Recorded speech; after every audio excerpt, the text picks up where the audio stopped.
Hello, everybody, and welcome to episode 76 of the 40K Badcast. My name is Dan Boyd, and I am joined, as always, by one of the tastiest treats you can find at your local bakery, Hot Cross McBuns. That's. I mean, I guess here's the problem: is I've used the flaky comparison before because I'm pretty sure you've compared me to another pastry in recent memory. But you know what? I'll run with it. I'll accept that. I'd like to be sweet and baked, actually. Actually, being sweet and baked would be really nice right now. That is hilarious. So it's our 76th episode.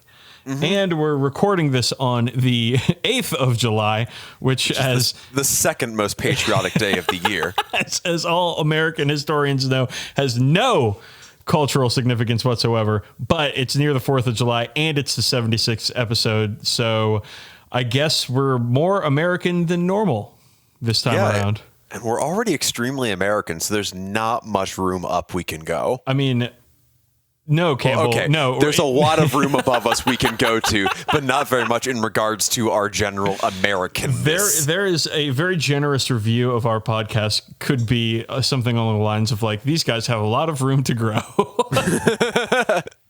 Yeah, we're definitely putting that in the performance review for our own show. Yeah. Well, I mean, we should be reviewing our own performance. Let's do it right now. Okay. I'm going to review your performance and you review mine. Okay. All right, Campbell. Uh-huh. Now that I bought you a microphone. Yes. And sent it to you for Christmas. Mm-hmm. You have not banged the table. Or if you have, I haven't heard it in many, many months. Okay. And that, right. and other than that, as we know from the fuckboy content that we put out just last week or the week before, you are the epitome of unparalleled delight, and you do a fantastic job, and you never make terrible math sounds that I edit out of the show ever at all. Or bad jokes that you should edit out of the show but don't. My favorite thing to edit out of the show is the pauses when I completely derail your train of thought by interjecting with something.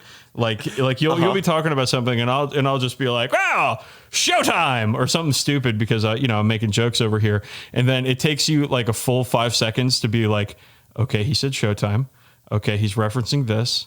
Okay, I don't have a joke, so I better make a weird noise and say, okay. And then you go on with your train of thought, and then I edit out that whole process. And it's great. It's my favorite thing. I mean, mentally, I'm just there, like, going through a filing cabinet, going, like, page after page after page, and be like, what, showtime. Big time show? No. I like to think that it's like, in your brain, it's like the deck of the Starship Enterprise, except it's like all Campbells, and like the captain is screaming at the engineering department, being like, what does it mean? Find the references. Do you know the references? Is this one of his old references that we're too young to get? What's happening? Go, I can't do it, Captain. I cannot do it. Yeah. That's what I like to think. All right, what's my performance review? My performance review is, since you've gotten the soundboard, you have been, I'd say, probably 20% happier on any given episode because of the simple joy of pressing a button and making a noise happen. I am literally a child, so I think that bears some truth.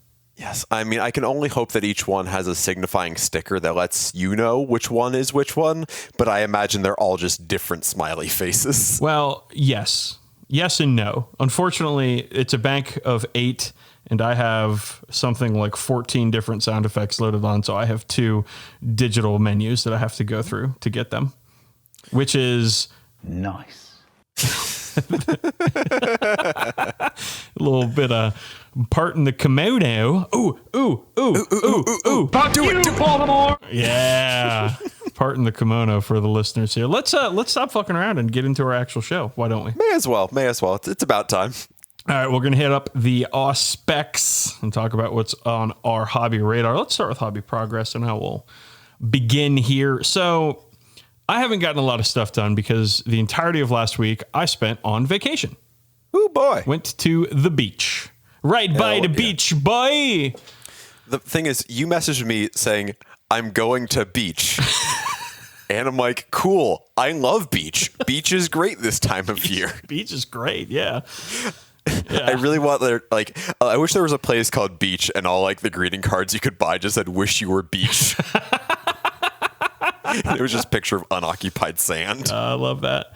Yeah. So the beach, it was good. I actually got tan for once. I'm no longer Dan Boyd. I am Tan Boyd. Not Dan Burned. No, I got tanned. I was smart about stuff, man. Good on you. Yeah. Yes. Other people got burned, but not this guy. Not the smartest guy in this chair in this basement. Though. So okay, I was planning to do a surprise for you for today's show. Okay. But I'm not able to do it. Oh. And the reason is Amazon didn't deliver a thing on time. Fucking Bezos. Fucking Jeff. So I was a little bit busy after I got back it's Wednesday today. On Monday, an IKEA order came through, and it's my display cabinet. Hell yeah. And so I have assembled that. I have put all the lights in and wired it all up. It is ready to go. However, I'm waiting on a foot switch from Amazon so I can tie up all the wires, make it look nice, and have it be controlled by a foot switch. And I didn't want to place all my models in it and take pictures of it before everything was done because I'm going to have to move it around a little bit more. Mm-hmm. And honestly, I just didn't want the Astraeus in there on its stand while I'm pushing this thing around, because that just to me spells disaster. So I was just like, you know what, fuck it. I'll wait for this foot switch to come and take care of it when it's all ready to go. And then I'll just post pictures of it. Probably pictures will be up before the show comes out, because it's easier to send a tweet than it is to edit an episode of the Badcast. But I have built my display cabinet. It is rather monolithic. Is it is the Dettolf, I'm guessing? No, it's not. Geez. You know what? Vamp for me while I look this up real quick. Okay. See, actually, the funny thing is, although you may not know the name of it and I may not know the name of it, my wife Anne has an encyclopedic, like, it's like Rain Man looking at IKEA shit. Whenever I show her pictures of like random cats of people on the internet, she's like, "Oh yeah, he's on a Svargolf bookcase or whatever." And I think like vamping on IKEA names as a joke is a pretty low rung of comedy, like just above ventriloquism. But the fact that she can identify these things just at a glance is frankly amazing to me.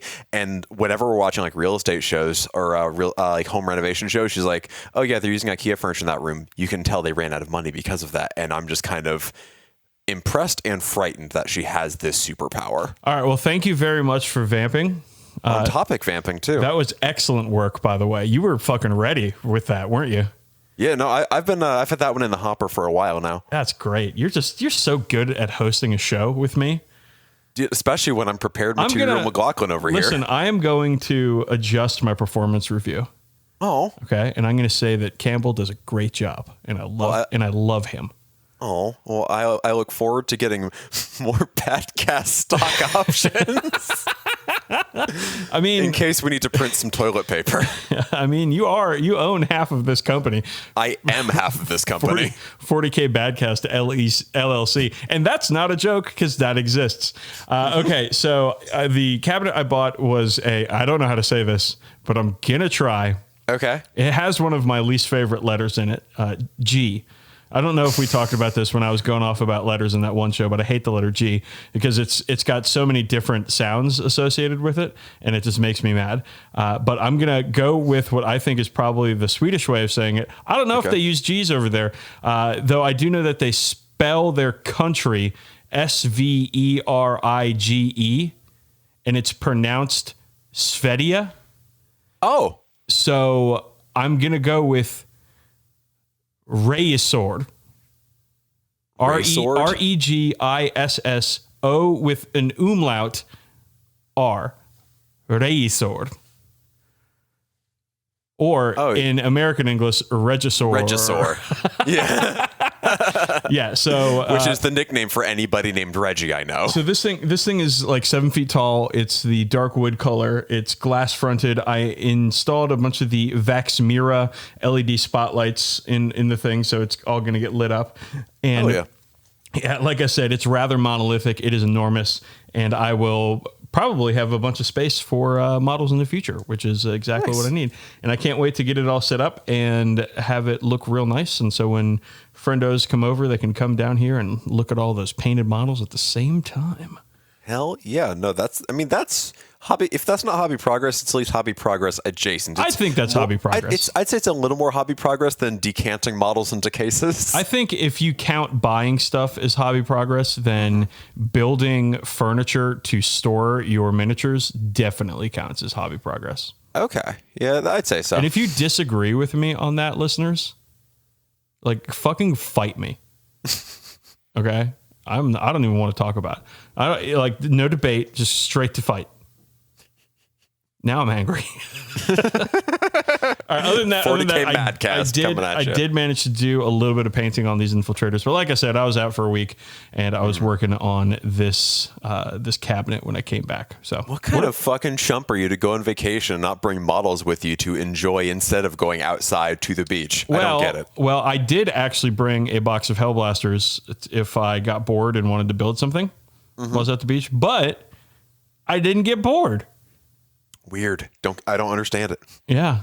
So I did bring models to play games with, but we're not talking about games played yet. We're talking about hobby progress. So I'm going to kick the ball of conversation to your field so you may talk about your hobby progress. I mean, if I were to go one step further with this incredibly thin sports analogy, I'd say the hobby progress field is my home. I get home team advantage there.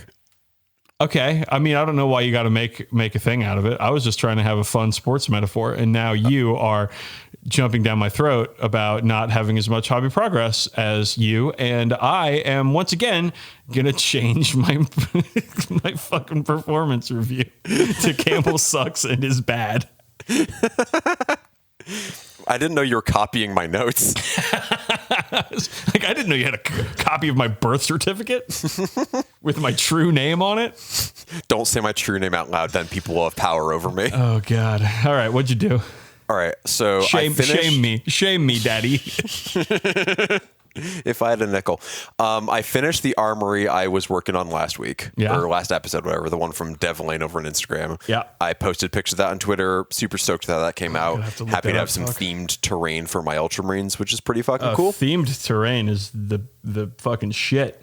Yeah, the thing is, I actually have a second one of those due to a sort of shipping error, so I might end up painting another one as Black Templars in the future if I feel like being crazy enough to be like, yes, you're playing at my house. Let me bring out the bespoke terrain for this army alone that has no game advantage. You would do something like that. I would. I'm definitely leaning. I'm starting to trend towards that sort of direction, as you'll hear later. This bunker is very colorful. Yeah, of course it is. I did the, it's based in the Dawn of War. Like in Dawn of War, whenever you build a building, it's in, the colors of your faction. And because it's very much meant to be seen from far away on a CRT monitor in 2004, things tend to be big and colorful. So I went pretty close to the old color schemes that they had in game. Okay. What else did you do? Because I'm looking at the pictures of it and I want to talk about it. Okay. I batch painted 2 units at once most of the way. First was a unit of 5 Chaos Warriors for my Daves to Darkness, which means I'm basically down to just that hateful chariot left for them. Hell yeah. I love your little designs on the shields here. You've done some excellent freehand work. Thank you. The woading I sort of do on those things is it's simple. Fuck you, Baltimore! You know how you were saying you say something or you have a joke and then I just stop and have to file through things for a few minutes and then start over? That's happening right now. Yep. So yeah, the woading is there because I wanted that sort of like Celtic sort of feel to them, and it adds a lot for really not that much work. As long as you have a fine brush and somewhat thinned paint, you can go pretty far with it. Okay. I just kind of copied it from old Wood Elf models. Yeah, it looks great. It looks really Celtic good. Historicals. Thank you. And then I did 10 Empire Swordsmen, meaning I now have a block of 40 of the motherfuckers. Oh, wow, yeah. These models are, I mean, the paint job is excellent, but the models are starting to show their age, I think. I don't think they're too bad. Their poses are all much like the Chaos Warriors. Their poses are all very much the same. Power squat. Up. They are power squatting. Oh, if you want power squatting, you should look at the Empire Handgunners, because for whatever reason, they have the Empire Handgunners have dump truck booties. They have big fucking butts. And of course, all Empire models have incredibly pronounced bulges. Big fucking butts. big, dirty, stinking butt right in the Empire handgunner sprue. Yeah. Okay. Beyond that, I started working on some Demigryph Knights. I just gap filled and primed them. I built them like 2.5 years ago, and I'm only now getting around to painting them. Then for Goonhammer, I'm going to be doing some reviews of models soon, which means I got my first set of Dad miniatures, which is a set of Perry miniatures, elite company of French infantry from 1807 to 1814. So some very specific Napoleonics that I'm extremely excited to build and paint. So look out to Goonhammer in the coming months for an article reviewing the models there. This is what happens. This is what happens when you buy a house. You think that you're not going to become your dad. You think, and then it starts to happen. But then you start having hours-long conversations about yard work with your dad. And then in my case, I buy a smoker and then smoke meats and talk about the meats I smoked. And I said this on Father's Day to my dad and my brother and his wife and my wife at the table. I am thrilled about these ribs. I said that out loud to my family, and that's who I am now. Do you have a shirt that says, "Don't talk to me, I'd rather just be grilling," or a shirt that says, "I'm a strong Irish man who was born in who has a beautiful wife, and yes, she bought me this shirt," and on the back it has a Grim Reaper? Is it? I love to hate those procedurally generated shirts. I've never actually seen one in the wild. Worn unironically, I should say. Do you not go to grocery stores? I do go to, I go to one grocery store fairly often. But yeah, I've never seen one in the wild. I really hope that I get to see one in the wild at some point. That would be really great. I think our next shirt, Campbell, that we sell for the show is a cartoonish picture of me giving a thumbs up saying, "I'm really thrilled about these ribs." You want to whip that up for me? Honestly, I think I could get on that pretty soon. If our spread shop can sell aprons, I would sell it exclusively as a grilling apron. Just thrilled about these ribs. I'm just thrilled about these ribs. All right. I'm sorry to interrupt you. In this case. But what the point I was trying to make becoming our fathers is you're becoming your dad because your dad is a well-known historical gamer. And I guess you got to start working on your ponytail. Though for you, I guess it would be a skullet. I mean, for him it is too. He just has a really bad comb over. Oh, I'm sorry. Oh, you're not wrong. I love the skullet. It's my favorite hairstyle. I mean, it really is an all seasons hairstyle. It truly is. It's dignified. Do you remember? Do you remember? I think he's still around. Devin Townsend, the guitar player. He's why I know the term skullet. Yes. I remember I saw him in concert back when I listened to metal. And how was that experience? It was fine. It was what was his band? The Devin Townsend Experience? Strapping Young Lad was his band. Yeah, that was the one he had before the Devin Townsend Experience. And there was a good show, but this was back when he had like a dreadlock skullet. Mm-hmm. And he was on stage being like, "I'll never shave my head. This is a skullet. It's the best hairstyle possible. I don't care about what people think." I was like, "Fuck yeah, dude, get after it." Then like a month later, he was in like Guitar Player magazine with a shaved head. And I was like, "Oh man, I can't listen to this idiot anymore." Actually, I remember Guitar World magazine, to kind of tying these two things together, had a cover story about Lamb of God because their singer was really into grilling, and it was like a picture of him like with a guitar and I think a pair of tongs holding a rib towards the camera. Yeah, that does not surprise me. He was also really into bull whips. Sure, why not? Yeah, like a whip. Like a whip, yeah, with which to whip a bull. Okay. Yeah, that thing. Rawhide, yeah. Yeah. That's a Virginia band. That's a Richmond band. Hell yeah. All right. And last thing I got for Hobby Progress, I guess, is an extremely cool and extremely good listener, Bryce Zacharias, sent me a Carl Weathers. He was up in Canada. His local game store had a couple. Oh, wait. Why am I gasping? I knew this. Well, you're gasping because Canada's post took a month and change to get it here. Yeah, that email thread was a while ago. Yeah. It's like, I didn't want to respond being like, "Oh, where is it?" Because like, Bryce doesn't fucking know. He's not the mailman, unless he is, in which case, I guess you stop for poutine on the way. But it got here and like, it's in great shape. I'm just really kind of racking my brain of what color to paint this Carl Weathers because I want to do something cool, but I don't want to do the same jungle scheme as everybody else for Catachans. And part of me likes the idea of doing them with winter basing and winter camo, but still like bare armed and with midriff, like midriff bearing tops and so on. But I'm not sure what exactly I'll do just yet. I'm just very excited to have my own Carl Weathers. I'm excited to see what you come up with. I'm thinking about, I've been going through the old guard codexes, looking at camouflage schemes and seeing if anything is cool enough to catch my attention. All right, let's move on. Yeah. Games played. Have you played any games? None. Okay. Thank you. This is your segment. Thank you for your brevity. I played one game. Consider the ball back in your court. At the beach, my friend Dylan and I played a game of Blood Bowl. Neato. And it was my second, really, because I was really bored in early quarantine and played a game of Blood Bowl against myself. It was my first game of Blood Bowl against another human being with the Baja Blasters. Hell yeah. And it was a ton of fun. He had his Skaven, which is another team not known for its, shall we say, physical toughness. Life expectancy. Yeah, life. Oh, that's better. And we were killing each other at a pretty good pace. And then at the beginning of the second half, my thrower, arguably my most important player, he got killed, like actually killed, by a rock thrown by a fan. Hell yeah. And at this point, I was like, okay, well, I was prepared for this kind of stuff because when you play elves, your guys are armor 7, they go down. The whole idea with elves is don't get hit, so you're dodging out of tackle zones all the time. And my thrower got killed by a by a thrown rock, so that was great. Dylan also pulled out some really good rolls. He had a long pass in the first half that could only be completed on a 6, and he's like, fuck it, I'll give it a shot. And what does he do? He rolls a 6 immediately, and it was like, okay, cool. And then he actually intercepted a pass of mine. This is after my thrower with safe throw, which means he has a mechanic that can nullify interceptions, after he was killed.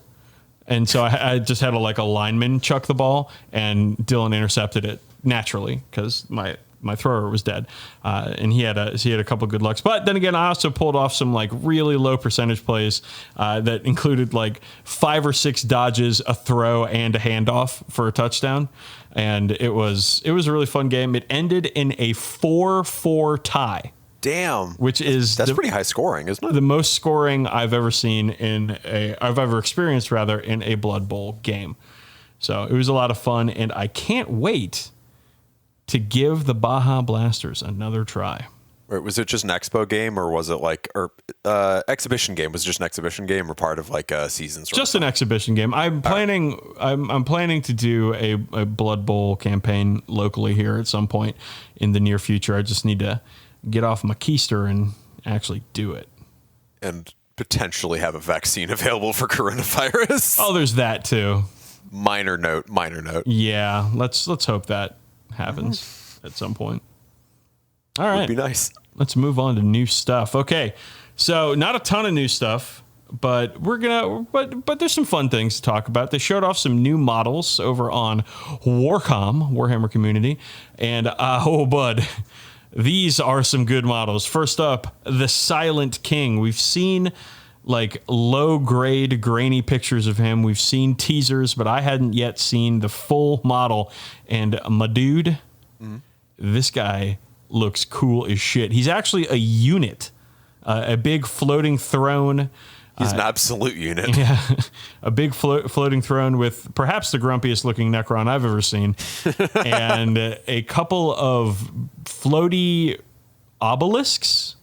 Yeah, they're flying coffin lids. Yeah, big stone structure. Fuck you, Baltimore! Big stone structures with crackling lightning going around. This model is ridiculous. He's resplendent as hell, for lack of a better term. I just want to say, I think it's ridiculous in both good and bad ways. Okay, what is let's do we're doing, you said a lot of nice things. Let's do a compliment sandwich here from your perspective. What's the bad way? So the bad way for me is that this model stands up.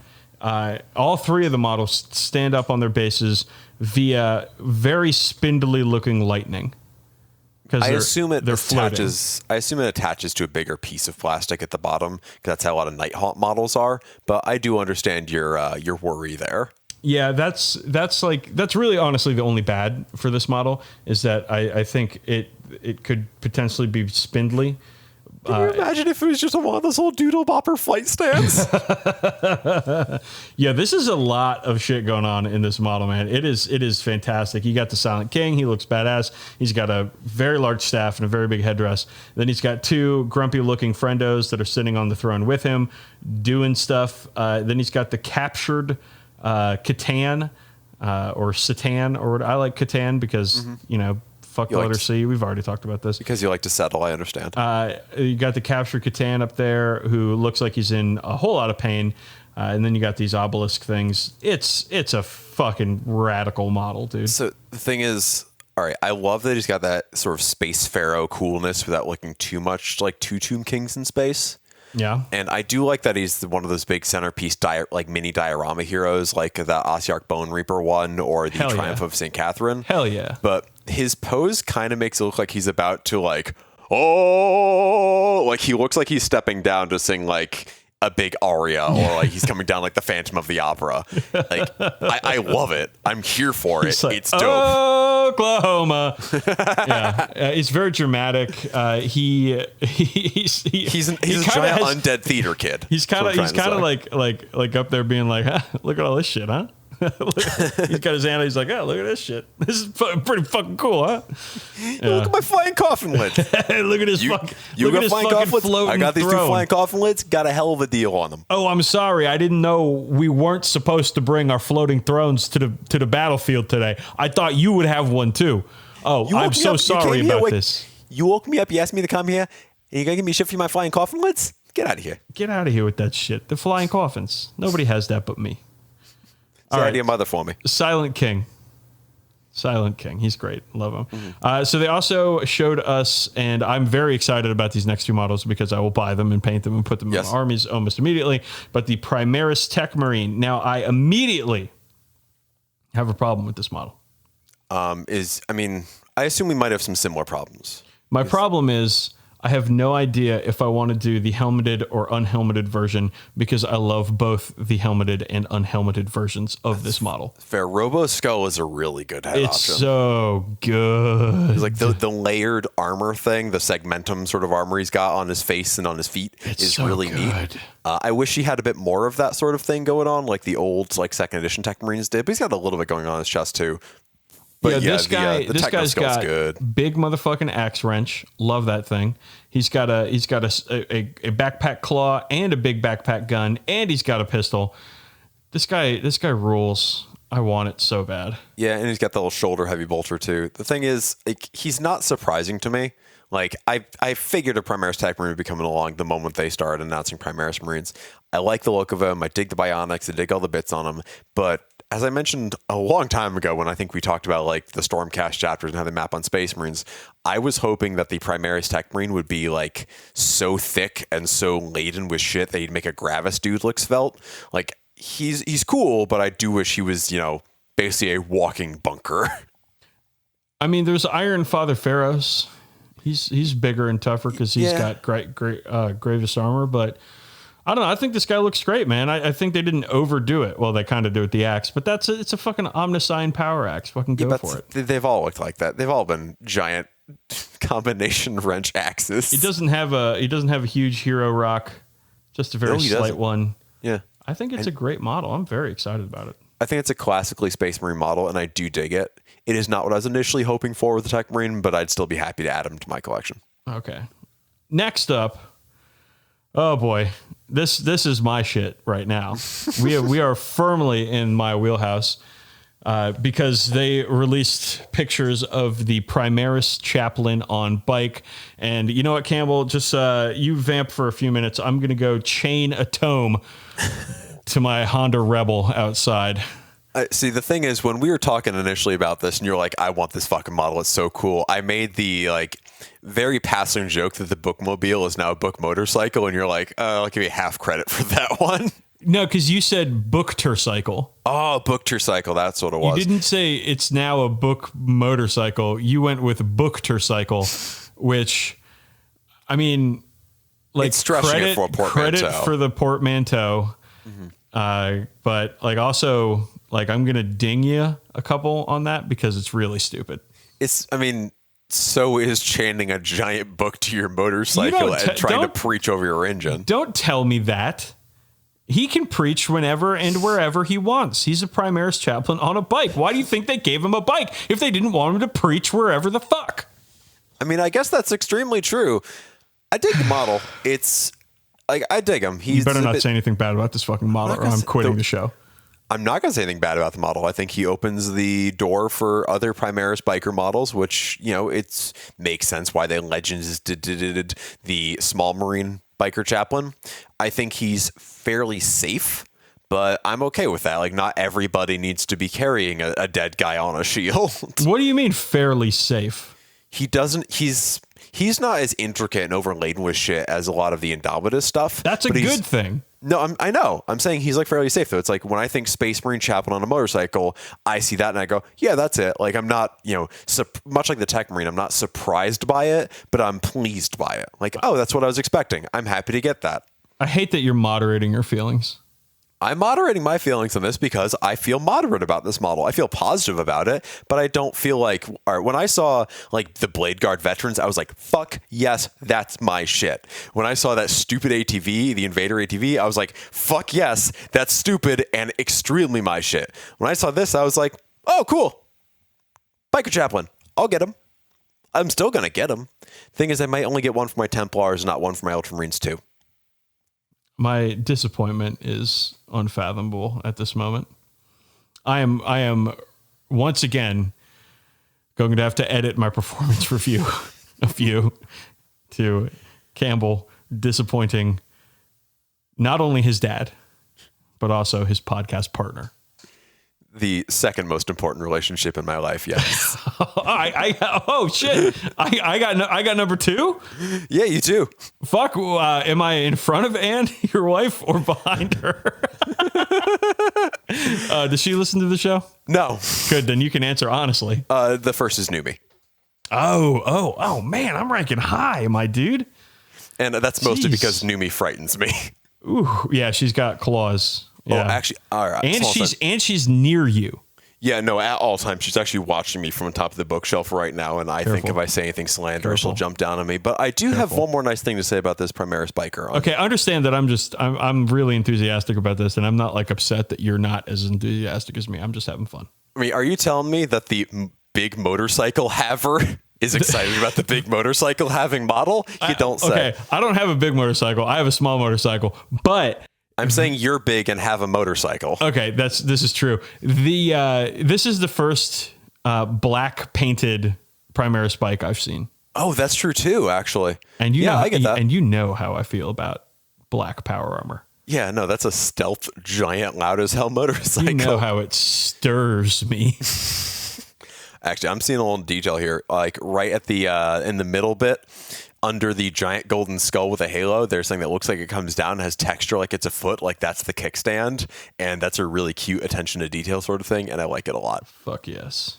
All right. But the thing is, this is not the thing that excites me the most out of the upcoming models we've seen this week. No, because they are dropping a brand new, we've seen this guy again in like small grainy pictures, but now he's here for real. The Catan shard of the Void Dragon. This dude looks so fucking cool, and it's a cool departure for the Necron aesthetic because it's one of their gods. Like the Catan always look, oh no, Numi's coming for me. They always looked a bit different. You had like the Grim Reaper guys and so on, but this dude looks like a final boss from a video game. Like he looks like a Final Fantasy boss, or he looks like the Titanite demon from Dark Souls, or like an angel from Evangelion that's getting de-rezzed like in Tron.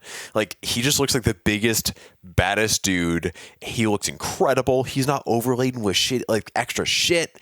There's like cool negative space going on. His pose is super intimidating, and the other Catan models are going to look like chumps next to this guy. So, are you familiar with the art of Wayne Barlow?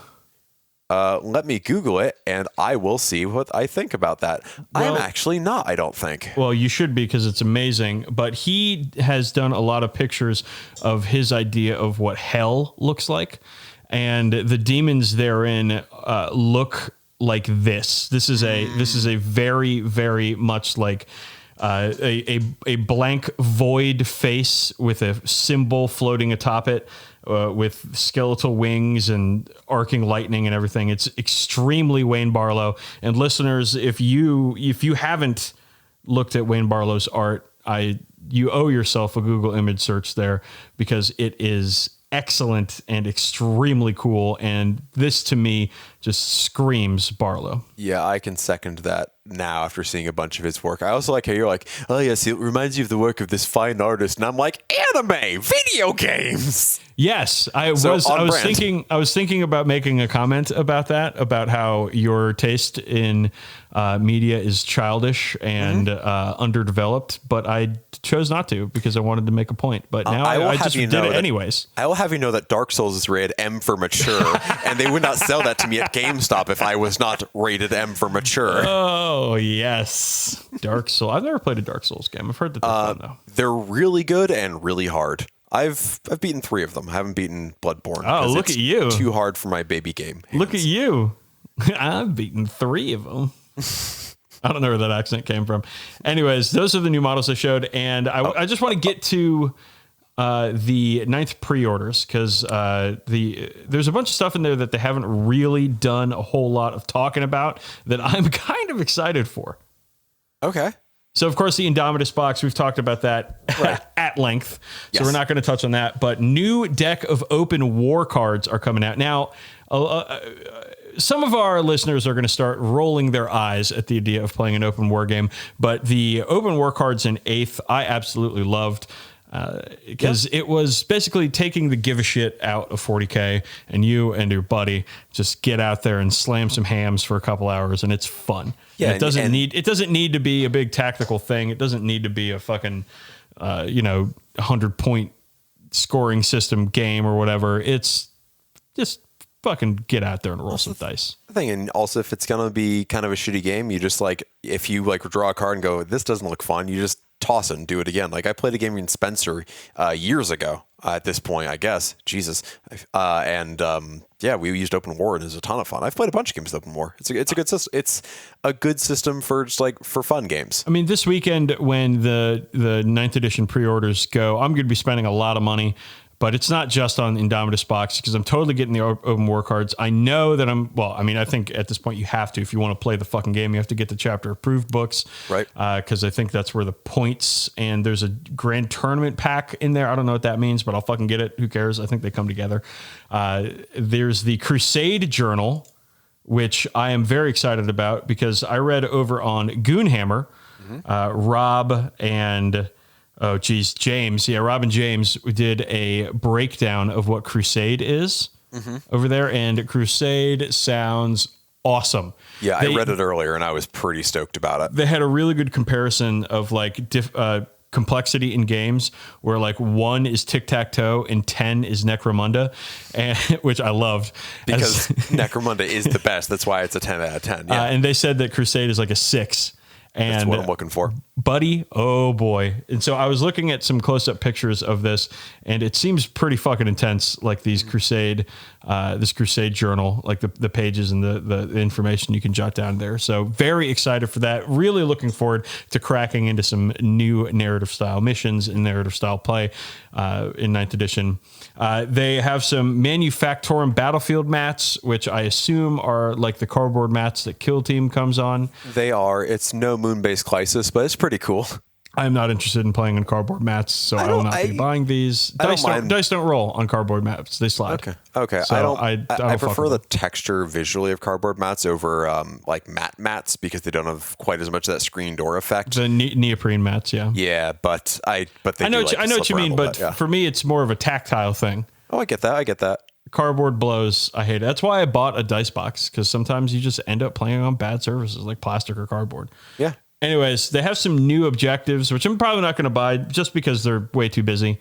I like the mobile Pope throne. The mobile Pope throne, like if you're like doing a bunch of converting, there's a lot of cool stuff in there, but that's just the kind of thing that I look at as a chore to paint.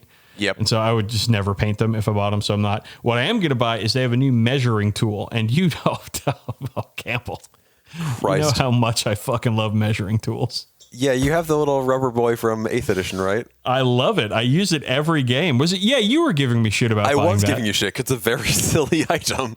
It's a great item. It's extremely useful. Well, this one's also metal, so you can hurt somebody with it. Yeah, and chip the shit out of my models too. Very excited for that. Chip the shit out of my plastic board. There's a new little carrying case with the new Warhammer logo that I already have 2 of those things, so I'm not buying that.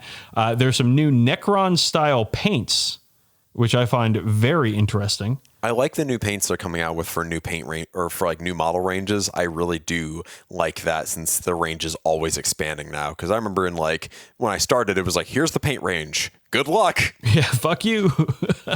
And then they got a whole bunch of new books coming out too, including Indomitus the novel, which I think I'm going to pick up. I'm very dubious of any tie-in novel that comes out with an edition, as we remember from our 40K book club about Dark Imperium. Yeah, but Guy Haley, man, he's no, it's Gav Thorpe. Oh, I thought it was Guy Haley. No, it's Gav Thorpe. I like Gav Thorpe though. I honestly, he gets a lot of shit. But I have a lot of love for him. I follow him on Twitter. He's a good dude. And I enjoy his Twitter posting. I don't think I've actually read any of his books. I mean, my first Black Library book was the Gav Thorpe book, which was Angels of Darkness, which means he's always been a bit endeared to me, even when his writing gets a bit uneven. Thav Gorp. Wow, a hell of a spoonerism. Although that's a good one, right? Well, because Gorp is isn't Gorp that like the combination of like popcorn and M&Ms and peanuts in a bag? Sounds good to me. Yeah. So that's not all though, because along with all this, they did announce and show pictures of 2 pieces of terrain. Ooh. One is the Convergence of Dominion, which is a trio of Necron doodly-doos, which are these big like rocks with Necron shit coming out of them. Yes. And they're neat, but they look pretty flat to me. But they do kind of echo the Dawn of War Necron building aesthetic with a bit more detail. I like them. But I love me some Hammerfall Bunker. Oh, the Hammerfall Bunker. I have a tie-in joke in one of our later segments for that. But yes, the Hammerfall Bunker, it's a square that has a lot of guns poking out of it and then a missile launcher on top. So of course, everybody in the 40K community is wild about it. It is, baby, and I love it. It looks like the Terran bunker from StarCraft, and even in StarCraft 2, you could like upgrade your bunkers to have guns on top of them, and it looks even more like it. I adore this fucking thing. I remember the Terran bunkers from StarCraft. Yeah. I love that shit. I'd pop 3 Marines and a fire bat in there and just watch Zerglings die. Yeah, fuck you, Zerglings. I have a bunker. No, I'm stoked about this thing. I love it. I love this, like, it's a piece of Space Marine terrain that actually makes sense because it's dropped from orbit. So, okay, it makes sense in the context of Space Marines, not in the context of the real world. Don't even start thinking about the real world ever. Ever, especially not now. It's extremely bad. There's nothing to be gained from that. And they also posted the rules for the core rules for 9th edition, probably because they got leaked. Definitely because they got leaked. That's the reason we saw all this shit. So that's cool. Like. Mm-hmm. I've read them. I dig them. I've given them a once over, and I'm excited, man. I'm very excited for all this. So let's move on. That's the Auspex. Man, this is a long one, but we've been fucking around quite a bit. We've been like extreme fucking around. There's some strong like summer energy and some strong Friday energy for this being a Wednesday. Oh man, it's my midweek Friday, as I always call it. Anyways, it's like Christmas in July. Let's move on to We Make the Call. This one's from Ken V via email. Do you guys have any good stories of how you or the folks you've met finally broke the news to people you're dating about this insane hobby we enjoy? Any good tips? I'd love the advice from everyone's favorite creepy 40K uncles. Well, Ken, thank you for considering us your uncles. I get a dubious sort of narrow-eyed, squinty thank you for considering us creepy. I mean, when I think of the word creepy, I always think of the Addams Family. And, I love the Addams Family. That's it. That becomes an aspirational creepy. Yeah. Let's think about it like that. Let's frame it like that. But Campbell, how are you breaking the news to a potential significant other about your obsession with tiny toys? Well, I came to the realization that when Anne and I went to Prague after we'd been dating for a few months, we went to a game store and the Ogre's Den, or it's something different in Czech. But anyway, we went there and that's when she kind of realized like, oh, this is a lot. This whole thing is a lot. If there's people playing this game, this takes up a lot of space. Like, cause she didn't really have a concept for it, but like, and then once, then I kind of was like, okay, this is the whole situation. And it was kind of like, okay, cool, whatever. You're an adult, you have your own interests and so on. But I remember bringing a date over when I was like in my mid 20s and I had my wall of KR cases in my apartment. And she just goes, you have a lot of shit. And she wasn't wrong. Yeah. Oh man. Oh boy. Dating. Oh God. Let's yeah. Okay. Well, yeah. I remember a young lady would come over and see my hobby table, because in my old apartment before I moved in with Danielle, it was a 1-bedroom, so it was just like living room and kitchen, and hobby zone, out in the front, and then bedroom, and like, so it was just out there, man. Girl comes in and it's just like, hey, what's that? I'm like, oh yeah, I paint miniatures. I like to, like little soldiers and planes and tanks and stuff, and they're like, oh, cool, and that was usually it. Yeah, and because we're adults. And if like there's any more questions about it, I never met somebody during dating until I started dating my wife that was like familiar with it beforehand. Because Danielle, her best friend, is married to Mike Brandt, and she's gonna know something about it. She's gonna know something. She had been to Nova before, and she'd been to like terrain days and stuff, so she was aware of all that stuff. But before Danielle, I never met any prospective partners who were aware of Warhammer. So it was always just sort of like it's a thing I do, just like a fun hobby. That's the thing, and then if they were curious about it, I'd like, oh, can I see one? I'd be like, oh, sure, and I'd pull out like one of my nicer Space Marines or something, and they'd be like, oh, that's cool. And I'm like, oh, thanks. It's fun for me. Yeah, this thing, like, I never started the date like, hello, future paramour. I brought my tactical Marines with me to this date. Like, I was never like, you never lead with it, Well, I mean, that's the thing. Like, it's. I honestly think like having a hobby is a pretty fucking normal thing to do. Yeah, and I think it's an extremely healthy thing to have. Oh yeah, and I would always talk up the fact that having a hobby helps me chill. Yeah, helps me relax and stuff. And so for me, it was I never really hid it from people. I certainly did not open up a conversation about how. What the best type of intercessor bolt rifle is. Yeah, you're never like, let me explain to you what the 5th edition Imperial Guard leaf blower list is. Like, you don't, again, and if someone doesn't show an interest and like, then why, like, you don't want to just bore them with this sort of thing. Like, most people are going to be like, oh, that's the thing you do. Okay, cool. I don't get it, but whatever. You enjoy it because most people are adults and kind of get it. It was a lot harder in like high school when this was more of a thing for me because, teenagers have different kind of perspectives on this sort of thing. But even then, most of them were like, oh, okay, that's a thing you do. Fine, cool, whatever.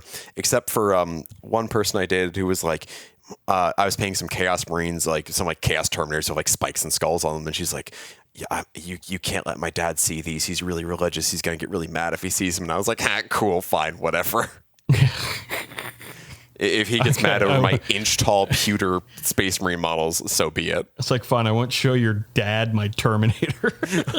I will try to restrain myself from showing your dad my Terminators. Yeah, Ken V, I don't know if you're single or you're still dating or whatever, but if you're looking for actual advice, I'd say just be open with it. Be like, it's a hobby. Yeah. It's something I like to do with my friends. And actual advice for your like home setup, if you're like bringing people over and so on, is just make sure it's just kind of like, it doesn't need to all be like hidden away. It just has to be neat. It can't be covering everything. Oh yeah. You can't have sprues all over your couch or whatever. And that's just kind of, even if you, whether like we talked about back in our old, like kind of being a considerate partner, whether it is like roommate or, domestic partner or spouse or whatever, like being a considerate partner with the stuff is kind of like containing it and being clean and so on. That's good for that situation and just good for your own sake, because again, like a sprawl of plastic everywhere is not going to help you be a good hobbyist or a healthy person. Just keep your shit tidy, enjoy it. Don't worry about it. People aren't going to judge you too hard. And if they do, fuck them. Just fuck them. Well, I mean, not literally, but not in this case, but in the the other sense of just The like, figurative forget them. sense. They're not for you. I remember I was dating this girl, and she was very nice, but I remember she told me one time that my apartment was too masculine. I mean, it might have been. Well, no, because it wasn't like I didn't have like, like pictures of sweet babes standing by Lamborghinis up on the wall or anything. But now that I'm thinking about it, it's just a poster of a barbell that says crunch on it. No, but it was just like, I had a lot of art that my friend had given me that was like very kind of street art, kind of graffiti like.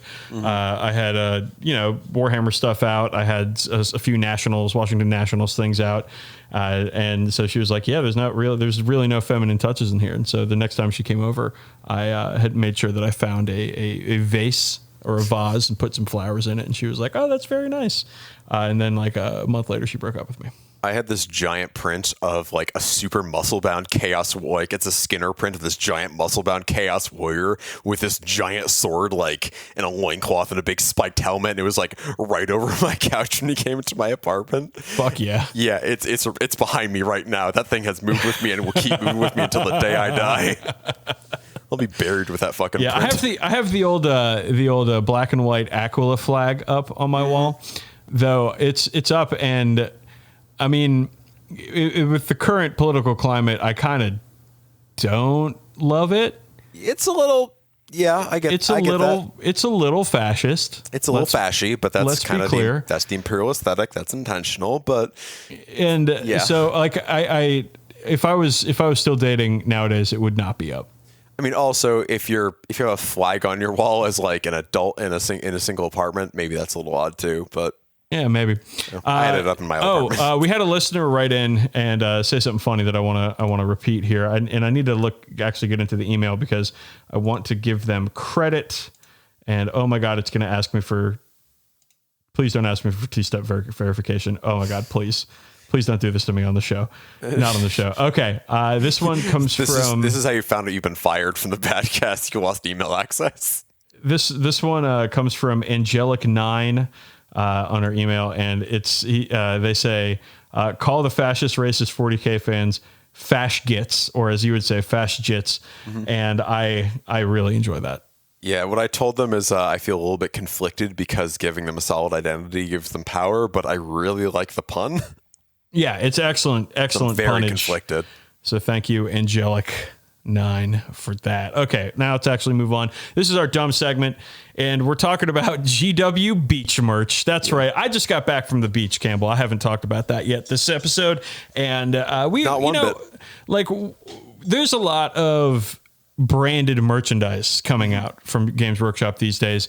And we were thinking, what kind of cool stuff would you want to take to the beach with you? Because I don't know about you, Campbell, when you go to the beach or if you go to the beach, but when I do, you always end up taking a whole bunch of stuff because you sit out there for hours and you want to be prepared. So first things first, I want an Imperial Fist style sandcastle bucket. Oh, hell yeah. With like the little Imperial Fist logos on it, because I want to build a fortification network at the beach that the Emperor and Rogel Dorn would be proud of.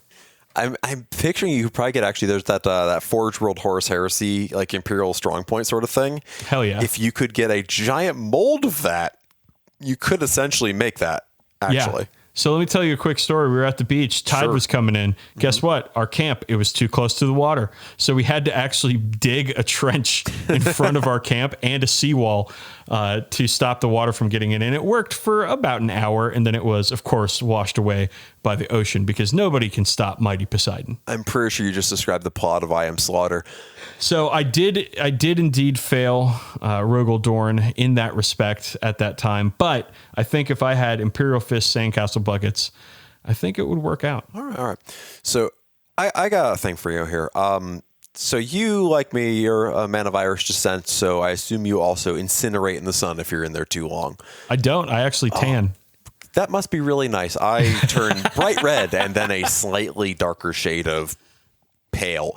So I need sunscreen. And like SPF 40,000 is really what I need. And I got to think back. When I was a kid, there was a sunscreen from Banana Boat that turned you blue or purple. Oh, hell yeah. And it had like grapes on the bottle, and it was basically a way so parents could see that their kids were actually wearing sunscreen. Also, like the kids would eat it, which is which is a seminal part of the sunscreen experience. It was around a similar period to the Shrek green ketchup, I'll be honest. So I'm thinking, we've already got contrast paints. I want contrast sunscreen. I want Ultramarines blue contrast sunscreen that just runs all over my body and pools in the recesses and keeps you from getting burned. Gross. And although like that's good for kids, I also, for adults when you're on the go, like if I'm going to go for a run, I get to put on some spray sunscreen. And I would love some GW branded spray sunscreen, but only if it was applied with that old hand flamer airbrush they sold. Yes, absolutely. I'd be very into that. Yes, it's like a refillable cartridge in your hand flamer airbrush pistol. And each cartridge costs $45. I'd buy it. Fuck it. Yeah, whatever. I'm here All for right, it. so I've got one. A big part of going to the beach is making sure you don't get burned on your face, right? Correct. And one of the best ways to do that is to wear like a brimmed hat. Be it straw, be it cloth, be it a cowboy hat made out of PBR cans, whatever. It doesn't matter. I'm thinking it would be cool to have like an Ordo Hereticus Inquisition style hat. You can use a candle on there for when you're night swimming. Exactly, for your portable shade needs. Very nice. Very nice. Yep. See, I think you could kind of go one further and shade the whole group with a beach umbrella that unfolds to be shaped like a storm shield, which gives the entire group a 3-up invulnerable save against sunburn. That's stupid. Good job. You've described my role on the show. I got one. So sometimes sand gets hot.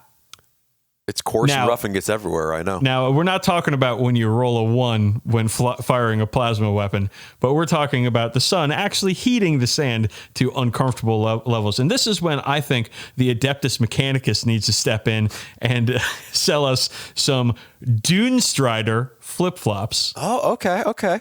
Yeah. Because Dune Strider is, it's a unit, a model. You're going to be striding them dunes. I get it. And that's what you do when you're wearing a pair of Jerusalem cruisers. Yeah. Imperium cruisers. You got it. See, I think those would go great with my next suggestion, which is like, how we have those, like, I think Wild Bangarang makes the Space Marine leggings and all that stuff. Yeah. I want Power Armor swim trunks, kind of like the Wolf and Power jorts. Oh, why? Whoa. Just Wolf and Power jorts, bud. Just straight at the Wolf and Power jorts? Yeah, you were looking at the trees and you didn't see the forest, my dude. I'm a jort wearer too. Like I could go for some Wolf and Power jorts. Oh, I'll rock some fucking Wolf and Power jorts. I could rock some jorts. God damn. Yeah. All right, I want to go back to Sunblock real quick. Okay. Well, this was actually a joke on you. You already told it, but I'm going to tell it again. So Campbell, how would you, if you were to describe your skin tone with a GW paint, what paint would you choose? So before and after sunburn, looking at my collection right here, before I'd say Flayed One Flesh, and after I'd say Wild Rider Red. The correct answer, of course, was Pallid Witch Flesh. And I think a Pallid Witch Flesh sunblock would be helpful for you. I mean, it actually is the color of a lot of the sunscreen I own. Yeah. Okay. I'm sorry. I was a little late on that one. That's all right. I didn't go down the list well enough. That's okay. So the thing is, whenever you go to the beach, you got to bring some beverages with you. Oh yeah, 100%. And I'm going to bring my Rhino cooler. Oh yeah, deploy those beverages at the front line. Exactly. And alternatively, you can deploy them from the Rhino cooler into your drop pod beer koozie. Oh, I was actually going with a Hellfrost koozie, like the Hellfrost cannons on those Stormwolf flyers that the Space Wolves have. Mm-hmm. Just because Frost is in there, and you would like a frosty beer. Yeah, I do love me a frosty beer. All right, I got one for you. All right. What do you like to do? What's a fun thing to do at the beach? Fly a kite. Sure. Right? Love flying kites. How about this? A Dark Eldar Tantalus shaped kite. It's already there, I'll be honest. It's got sails. It's a Tantalus kite. It's tantalizing.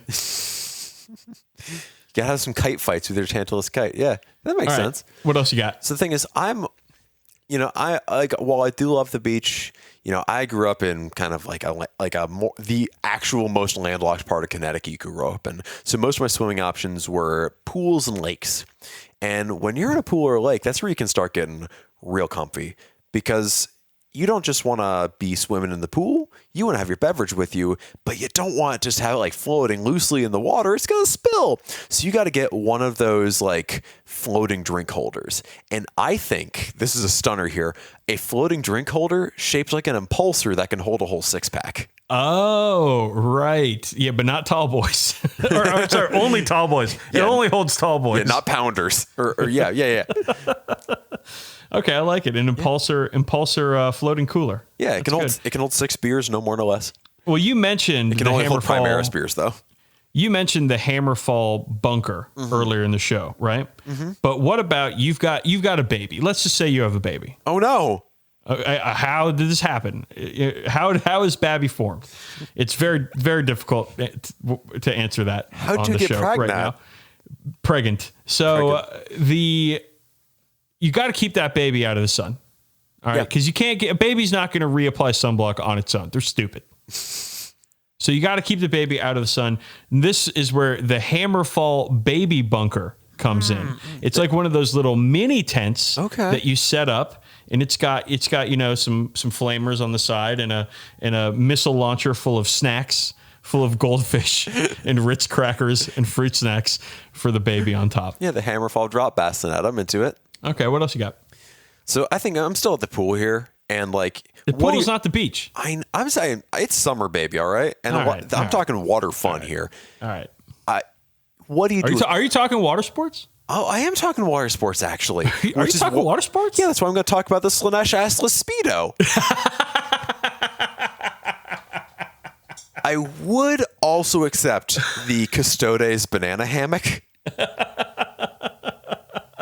But either are really good options here. Oh, Hatsuma. I was actually thinking something along the line of synth skin swimsuits. Just spray on swimsuit? Yeah, so like if you're not tan, but you want to look tan at the beach, you just get some synth skin like the assassins use. Excellent. And you splash that stuff on. All right, I got one more. I got 2 more, so you go. So you go first. Okay. We'll bookend it. I'm going to stick back. I'm still at the pool here. What do you do with pool noodles? Pool's not the beach, Campbell. I don't care. What do you do with pool noodles? You sit on them, you float, or you hit your friends with them. You hit each other with them. Yes, they're the original whippy sticks. It's got a shape. Whippy stick pool noodles? Yeah. Absolutely. Love it. Yeah. All right. What's at the beach all the time? And sometimes at concerts? Seagulls. No, a beach ball. Seagulls I guess if it's a flock of seagulls. I live near Revere. Anyways, beach balls. How about this? A beach ball that looks like a severed orc head for general recreation. Just do a squig. They're called Mad Balls. They were available in the 90s. Madball is a bad hardcore band. Isn't that most of them? It could be argued that yes, most of them. Okay, yeah, sure. Inflatable squig for all your beach ball needs. Yeah, beach squig. All right, you get the last word. My last one, I think, is I think this one is just kind of an all over summertime one. The Bolter Super Soaker. Oh, that grip would be the perfect place for the pump and everything. Yeah, it would. Yeah, you could super soak your friends with 50 caliber exploding water balloon bursts.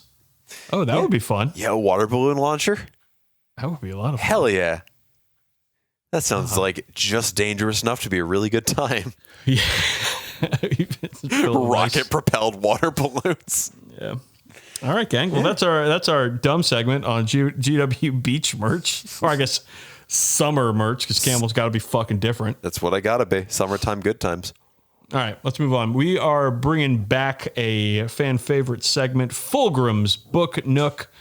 And Campbell, I'm going to ask you to take it away on this one because I think you are most enthused about it. I am rather enthused about this one.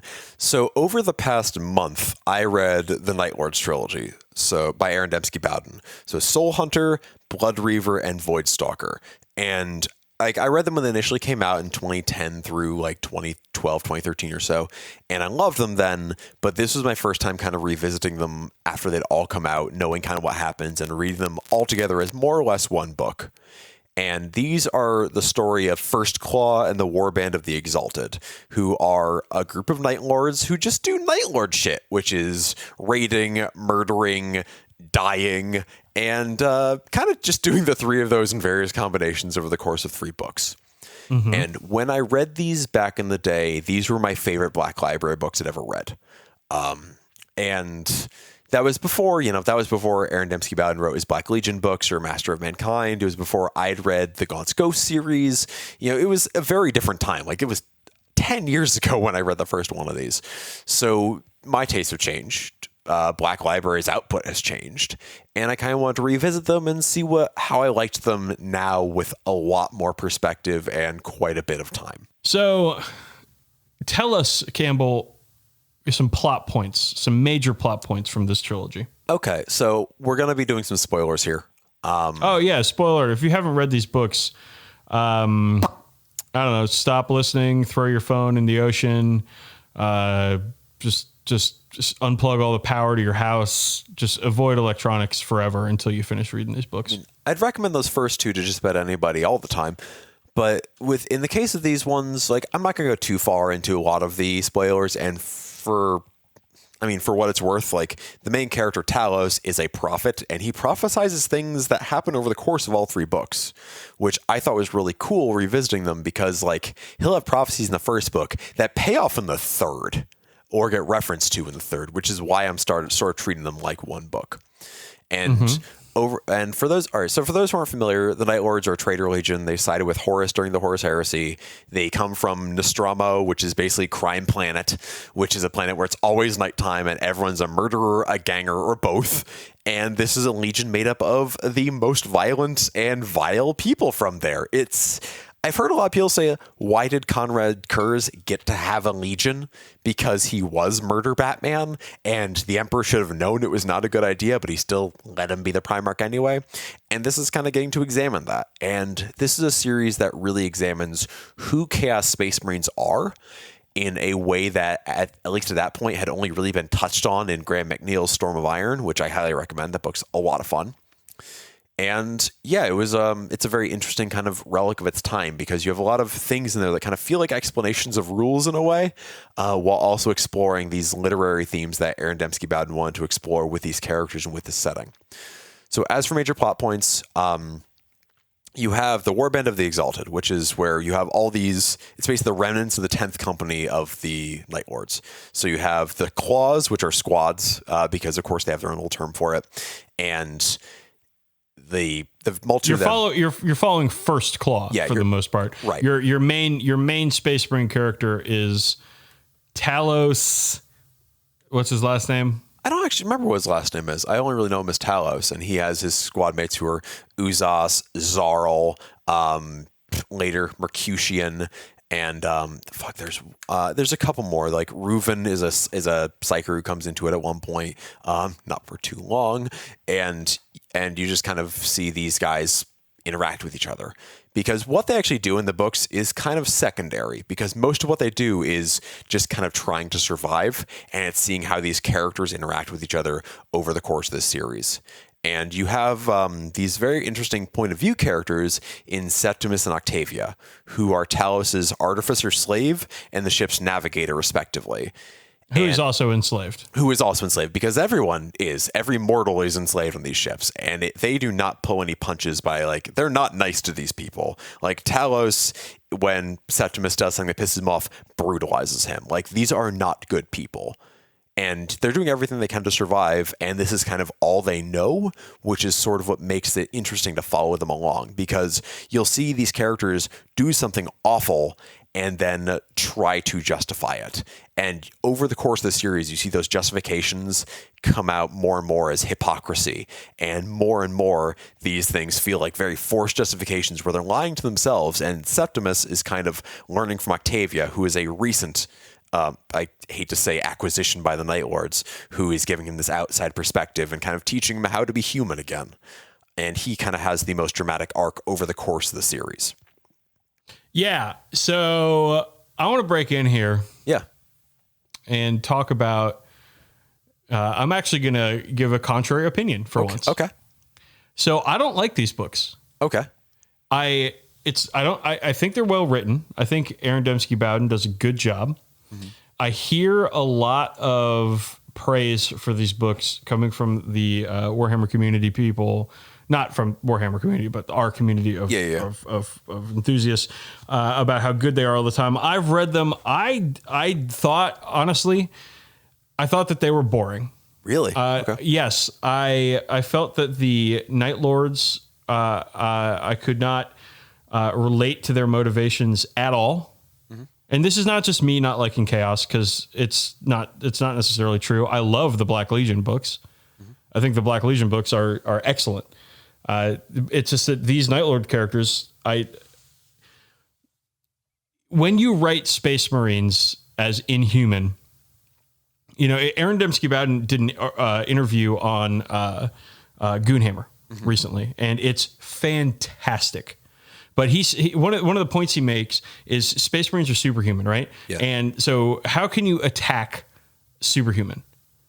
You attack their emotions, because you can't really attack their physical body, right?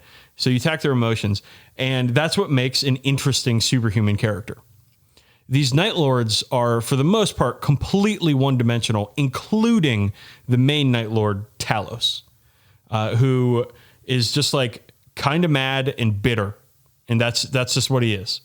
I would say mad and bitter. I would say bitter is really the through line here, because everything they do for vengeance, and it kind of becomes clear over the course of it that vengeance is purely symbolic and is not going to matter very much. And is most of the times contrived. Like, that's part of the story, is like these guys are justifying murder and torture and slavery throughout these three books with increasingly thin justifications, because they're bad people, or bad transhuman people, and the Septimus and Octavia parts of the book are the most interesting. They're probably the first time I've ever heard a character in a Black Library book say "I love you," but like the story itself was. Like the action notes and everything, the entire time I was reading these books, I was just like, Aaron Dembski Bowden, ADB, please kill these fucking characters off. Please have them all die, and this book ends. Like I don't know, man. I just felt like I had nothing but contempt for the Night Lords in the book, and for most of the other characters who weren't Night Lords or weren't Septimus and Octavia, and not the good kind of contempt, like not like the heel heat you get in like professional wrestling, when there's a character you just absolutely love to hate. Yeah, this was just I'm not interested in these characters. They're boring. I don't like them. Okay. See, I feel all right. I mean, we have contrary opinions here, and that's cool. It's rare on this show. Yeah, I know. I remember hearing a lot of criticism from people at the time that these characters were whiny. And I feel like that was kind of weak, because I guess people just expect Space Marines to always be stoic and always be dutiful and so on, and not really have any greater motivations or greater feelings. And I like that these books explore those feelings. Like when one of these characters finally does die, which takes a while, by the way. Even though these characters largely seem to hate each other most of the time, they have these brotherly bonds tying them together. And while they will leave each other to die if they're wounded, there's seemingly no honor among them, and they generally enjoy the cruelty and savagery of murdering people. Their loyalty to their own claw is second to none. And like the quiet mourning that Talos has over one of his friends who dies later in the series is very, I don't know, it's very melancholic, and he's already a very kind of melancholic to frankly depressive sort of character, and seeing that sort of perspective from one of these giant murder men was actually pretty interesting to me, and gives them that greater motivation than just the mustache twirling and the fact that they know they're lying to themselves to do what they do. Like they lie to themselves that they're honorable. They lie to themselves that what they're doing is going to make any greater difference. And I think that's where it's very interesting, is watching that delusion. I mean, so I get what you're saying, and it does. You could look at it like it gives more depth to these characters, but to me, it just seemed these like moments of Talos being like regretful and shit just seemed incongruous and dissonant. Okay, and not in a good way.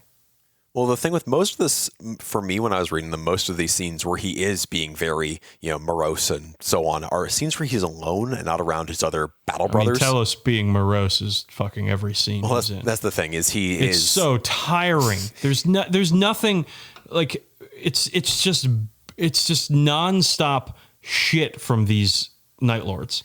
Like people talk about, oh, Night Lords are the coolest. These books are amazing, whatever. And I'm like, just how the fuck can you think Night Lords are cool after reading this book? All they do is talk about how things used to be, talk about how good things were then, and talk about how it's not their fault that every terrible thing they've done is coming back to bite them in the ass. Well, the thing is, for one, Talos calls them out in that and says we were never good. We were always this shitty and we've been lying to ourselves. And I think that was like a really kind of cool moment of not necessarily development for him because he's kind of like thinking this sort of thing over the whole time. But, you can't forget, and the series does not let you forget, that Conrad Kurz hated his Legion. He hated what they became.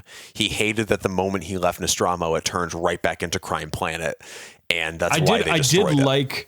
I did like ADB's characterization of Conrad Kurz in this, though, just being like frustrated and depressed about everything. Yeah. I did enjoy that, mainly because I thought it was very humorous that this level of dysfunction was happening, like between the Primarch and his Legion. Like I thought that was kind of fun. Yeah. But again, I don't know if my reaction to it of laughing was appropriate or intended. I mean, you know what I mean? The moment I laughed actually was when I discovered that the Night Lords might be the most goth Legion, because for one, they basically all write poetry when nobody's looking. Like Mercutian, apparently, like everything he says is very eloquent, and like I think there's one point where Septimus is like looking through his notes, and it's all very flowery poetry, and that's very funny to me. But also, they don't say days, like they won't say that 30 days have passed while they were traveling. They'll say nights because they're from the always dark Crime Planet. And I'm like, oh, these fucking edgy goths. Like most of it is like, I'll say these are the grim, darkest books I think I've read. They're probably the edgiest books I've read from Black Library. Like these guys are called out as rapists and murderers constantly. Fortunately, they don't show them like raping anybody, but like that was probably what they were doing before they got turned to Space Marines. People are regularly skinned alive. And in the third book, like a baby gets slammed against a wall by an unnamed character, which is like, I had to put the book down and be like, oh, okay, I get it. They're bad. Yeah. That's, I don't know, man. We've talked about this before on the show, like when we talk about like Punisher and shit. Yeah. Like glorifying violence for like, okay, it's the third book of a series. You don't have to show us that they're bad by killing babies. Yeah, we get it. We're very much aware. If we're on board for the third book of the series, we can move on from that. You can get to a narrative and just instead of showing needless gore. Yeah. So I don't know, man. I thought the characterization of the Night Lords was just one-dimensional and tiring for the most part. Again, it's ADB. It's not badly written, but these were some of his earlier works in Black Library, and I think that he has evolved as a writer since. Absolutely. And I do enjoy his books, but I just think he started from poor soil with the Night Lords. I mean, I'd say he'd start from soil that hadn't really been seeded that much. Like there was a Night Lord book, I think Lords of the Night, that was written before that, and there's been a couple Chaos books before this one, but like this was kind of breaking a lot of ground. And I think in some cases things didn't age very well. I'd say in some cases things aged pretty well. Yeah. I think the way that he's able to have characters who are, have more emotions than just righteous fury all the time was cool. Are they a bit one-dimensional, those emotions of generally being bitter and grumpy? Yeah, more or less. But Am I a huge hypocrite because I think Sigismund is my favorite character ADB's ever written? Sigismund fucking rips. Sigismund in Black Legion is the fucking best. Like, reading that, I was like, oh yeah, I made the right decision paying back to Black Templars. But if you want a one-dimensional, fueled only by righteous rage character, it's fucking Sigismund. Absolutely. But the thing is, he's used very lightly in Yeah, Black Legion. yeah, Like, he's in one chapter of one book. He is there to be like the big obstacle to be overcome. He's a boss fight. Yeah, I would read a book about him, I'll be honest. Like, I read a book about Commissar Yark. It wasn't very good, but I read 2 books about Commissar Yark. I thought they were... Well, I'm a big Yark fanboy, so it's different for me. I wrote a review on Goonhammer for the first David Annandale Yark book, so you can go check that out to find out more of what I think.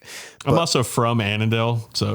That's true. I was like, Yark and Annandale in the same book? Fucking sign me up. So I want to kind of wind it back. Before we finish up here, I want to go over some things I really did like about these books that are more than just the grimdark tone, more than just the goth murder hobos in space, more than just Crime Planet, just things I really liked about these that I kind of want to, take away with me here.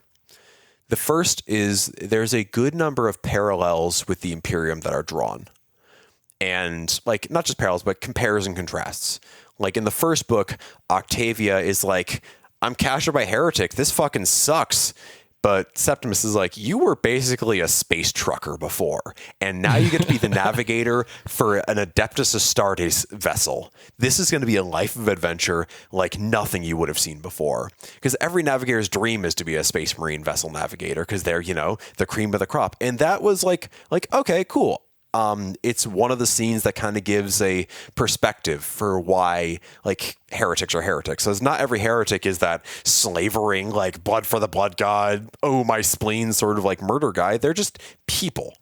And the people who live below deck on these Night Lord ships are just people. Like, they're not that different from Imperial citizens. Like, the Imperial citizens you meet in the third book are really not that much different. They just live in a different place. And I like that a lot. And even in the second book, they raid a chapter monastery, and the chapter serfs are not that much different from Septimus and Octavia. They won't get, necessarily murdered the same way if they fail in their duties. They'll get turned to servitors instead. But it's a cruel, awful universe to live in for everybody. And I kind of like that, the chaos side of things isn't all that different from the Imperial side of things in a lot of ways. And then I like, even more than that, the compare and contrast with other Chaos Space Marines, because you get to meet a bunch in these series. So in the first one, Soul Hunter, they work with the Black Legion. And Abaddon is kind of portrayed as an idea guy without much behind him to the Night Lords. But, you get the notion that he does have a greater idea of the bigger picture. And the Night Lords don't see that and just fucking cut and run.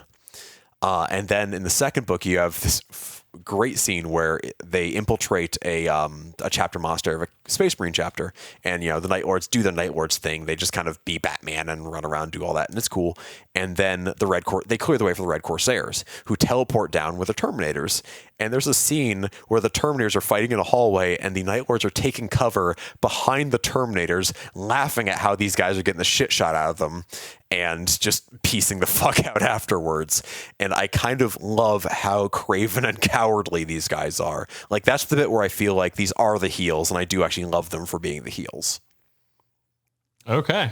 So, well, thanks for sharing that, Campbell. Yeah. It's very elucidating. And honestly, gang, I'd love to hear what y'all think about this book. If you want to try to convince me as to why these books are good, send us an email, contact@40kbadcast.com. I'd love to hear y'all's take on it. Again, I didn't like them that much, but that doesn't mean I'm right. And even more importantly, if you have Night Lords models, especially if you've converted up a First Claw of your own or a Malkarion of your own, fuck yeah. Be still my heart, Malkarion. I love that dude.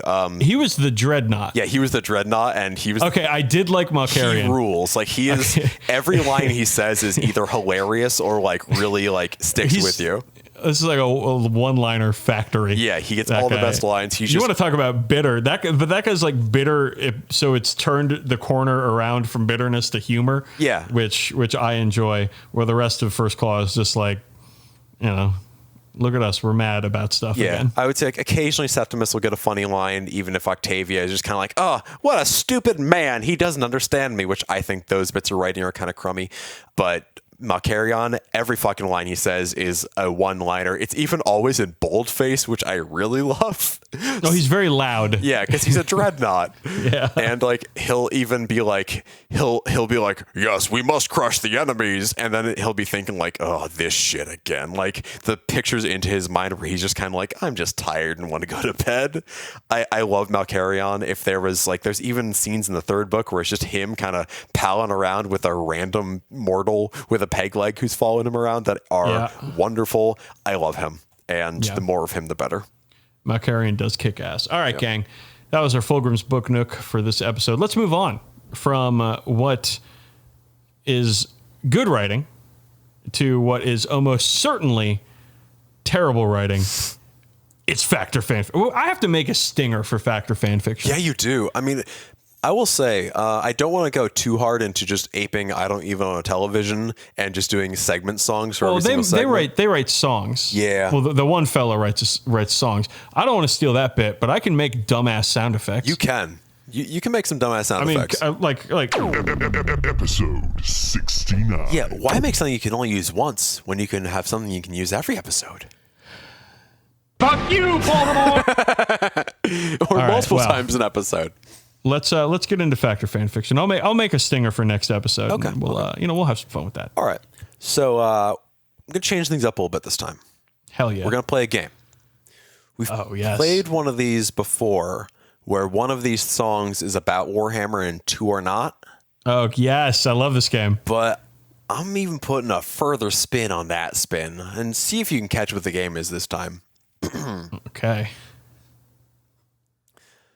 Forward for your honor, die. I will rip apart. I will spill your blood. There is no honor without blood. Killing, killing, killing. With the knife and the saw, blood for the blood god. Second one. Oh, okay. See how the void gates that held back the chaos foe shudder and shatter in entropy overload, spewing forth creatures, obscene machinations, malicious entities, warping creation. Shrouded in darkness, they silently wait, counting the days till the blood god awakes. Third one. Oh, yeah. Critical error. Step forth and be recognized. Who among you shall rise? Blood for the blood god. Blood for the blood god. So, all three of these song lyrics have references to the blood god, but which one is officially from Games Workshop Records? Ooh, Campbell. Shit, homeboy. All right. So I don't think it's the second one. Okay. Straight up, I'm knocking the second one out of contention. Okay. Pew. So it's between 1 and 3. Mm-hmm. Can I get 1 again? Forward for your honor, die. I'll rip apart. I will spill your blood. There is no honor without blood. Killing, killing, killing. With the knife and the saw, blood for the blood god. All right, let me get 3 one more time. Critical error. Step forth and be recognized. Who among you shall rise? Blood for the blood god. Blood for the blood god. Ooh. God damn. All right. I'm going with 1. That is incorrect. Oh, no! The first one is Blood for the Blood God by Debauchery from 2004. Okay. Do you want to take a second guess? Yeah, with 3. That is also incorrect. God damn it! That is Phobos by Soul Krieg. The actual answer is, in fact, number 2, which is Blood for the Blood God by Sabat from 1987, and that came on a White Dwarf flexi disc. Fuck yeah, it did.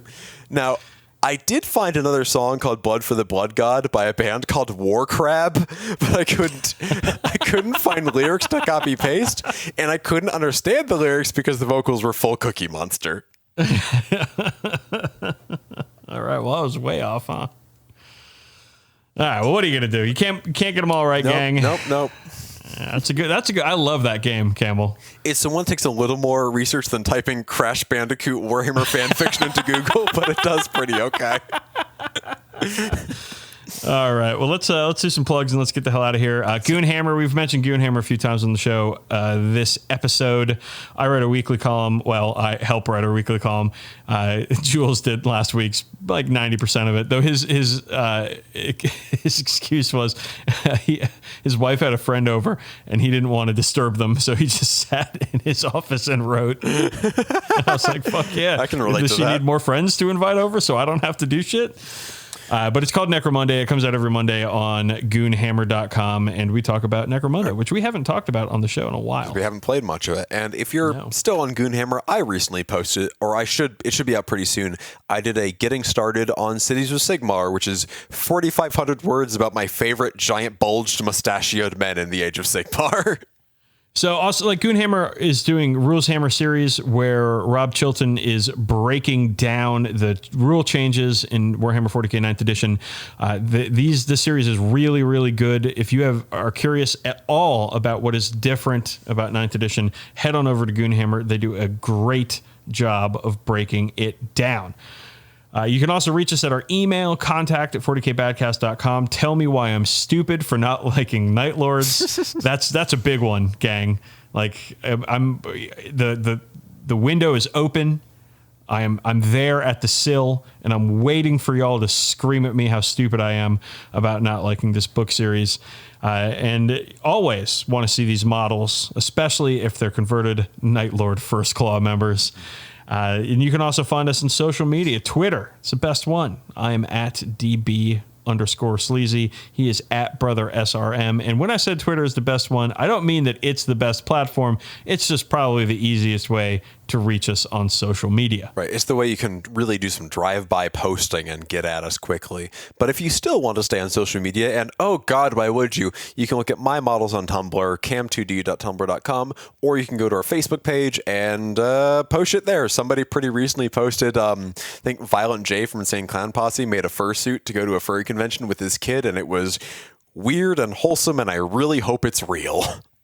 I love it when our favorite murder clowns are wholesome dads. That's facebook.com/40kbadcast. I'm not on Facebook, you'll never see me there. Exactly. But you can interact with your favorite hot cross bunsman.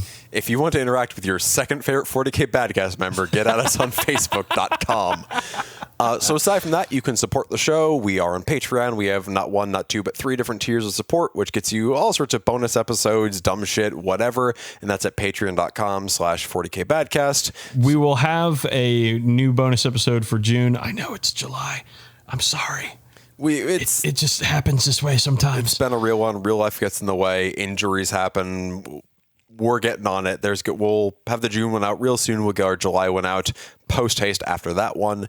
And beyond that, you can also buy a t-shirt. You're not going anywhere, so why not stay inside in a horn dog shirt from shop.spreadshirt.com/40k Badcast, where we have a whole bunch of t-shirts.